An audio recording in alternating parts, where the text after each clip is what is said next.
Grupos sociales de Judea en los siglos I y II antes de la era común. Parte 5. Los fariseos.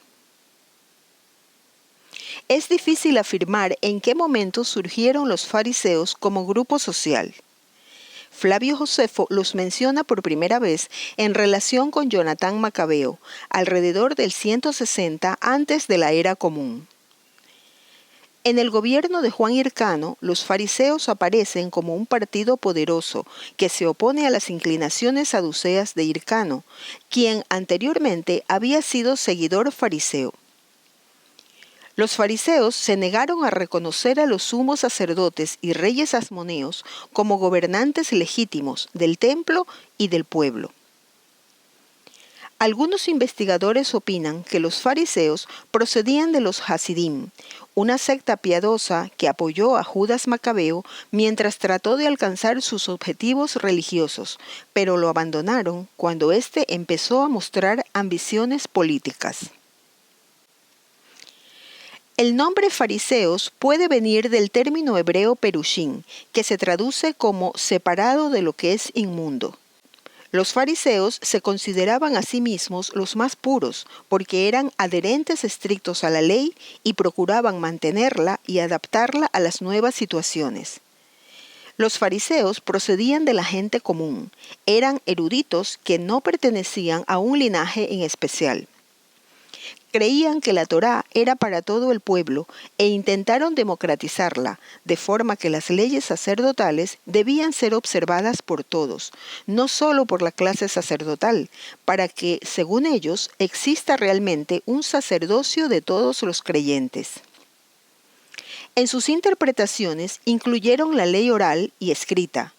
Por eso se consideraban interpretaciones casuísticas, es decir, era la consideración de los diversos casos particulares que se pueden prever en aspectos relacionados con la ley, porque creían que debían encontrar interpretaciones que ayudaran a todas las personas a guardar la ley.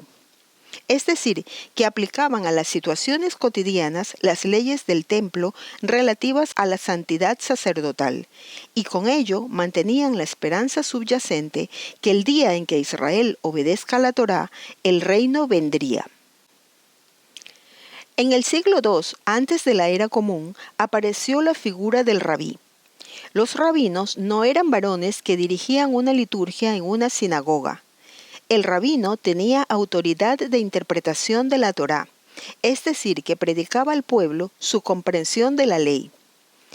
La figura del rabino fue revolucionaria porque iba en contra de lo que pasaba en el templo de Jerusalén, ya que el sistema de sacrificios por pecados había cambiado. Los saduceos argumentaban que si las personas del pueblo no entregaban un animal al templo, no eran salvos. Con los saduceos no había autoridad de interpretación. El que cometió un pecado llevaba un cabrito y lo sacrificaban para que su transgresión sea perdonada. En cambio, los fariseos hablaban de arrepentirse, de pedir perdón al prójimo y después llevar el cabrito. Para los saduceos, esta era una interpretación contra el templo. Estos fueron los fariseos, los rabinos que van a interpretar la Torá de forma libre. Cada uno de los rabinos se instalaba en una ciudad, creaba un sitio de reunión para sus seguidores, lo que en griego se llama sinagoga, y el judío ya no tenía que ir hasta Jerusalén a matar el cabrito. Se cree que los fariseos eran alrededor de 5.000 personas en el tiempo de Yeshua. La principal creencia de los fariseos era la llegada de un Mesías que los iba a salvar, que iba a destruir a todos los enemigos de Israel y que iba a imponer a toda la humanidad una paz universal, cumpliendo las profecías de Isaías y de Ezequiel. Con respecto al diezmo, los saduceos lo pidieron para el templo y los fariseos creían que el diezmo debía ser para la comunidad.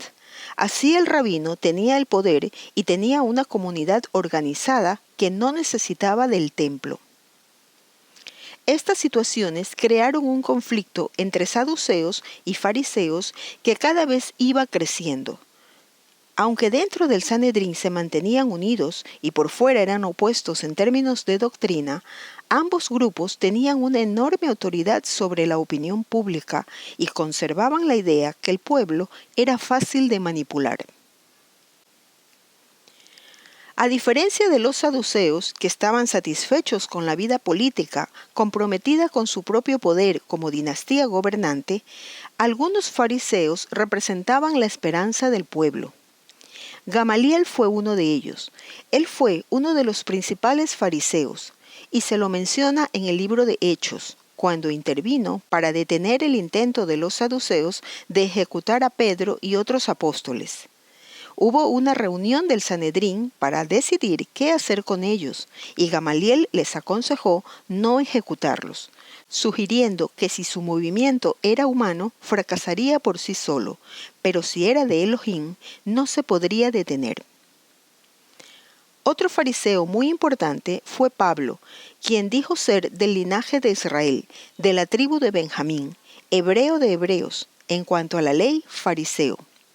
Uno de los eventos destacados en su vida fue cuando lo llevaron frente al rey Herodes Agripa II para presentar su defensa porque fue acusado por los judíos de sedición y de ser cabecilla de nazarenos.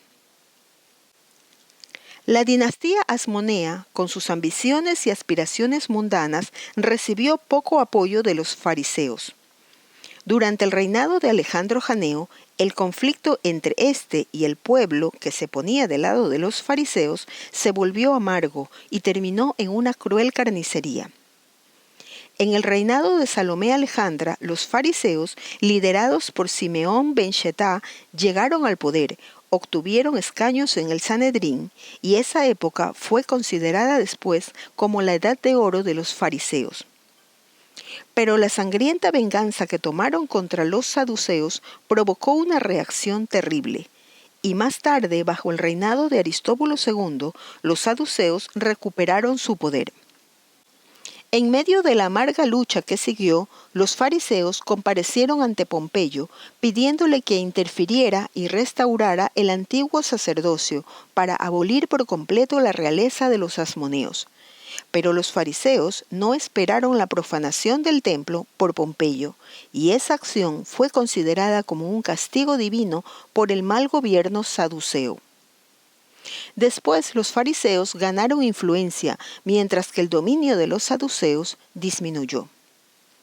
Herodes encontró en los saduceos a sus principales oponentes, por lo que condenó a muerte a los líderes del Sanedrín, mientras intentaba, con mejor tratamiento, ganarse el favor de los líderes de los fariseos, quienes eran amigables con Herodes, pero se negaban a prestar juramento de lealtad hacia él. Solo cuando Herodes provocó su indignación con sus inclinaciones paganas, los fariseos se convirtieron en sus enemigos, y muchos de ellos fueron asesinados. La familia de Boeto, a quien Herodes había elevado al sumo sacerdocio, revivió el espíritu de los saduceos, y desde entonces los fariseos los volvieron a tener como antagonistas. En este punto, los saduceos ya no poseían su poder anterior, ya que el pueblo siempre se puso del lado de los fariseos. En el reinado de Herodes Agripa I, nieto de Herodes el Grande, los fariseos tuvieron una buena relación con él. Tiempo después, con la destrucción del segundo templo, los saduceos desaparecieron, y la regulación de todos los asuntos judíos quedó en manos de los fariseos.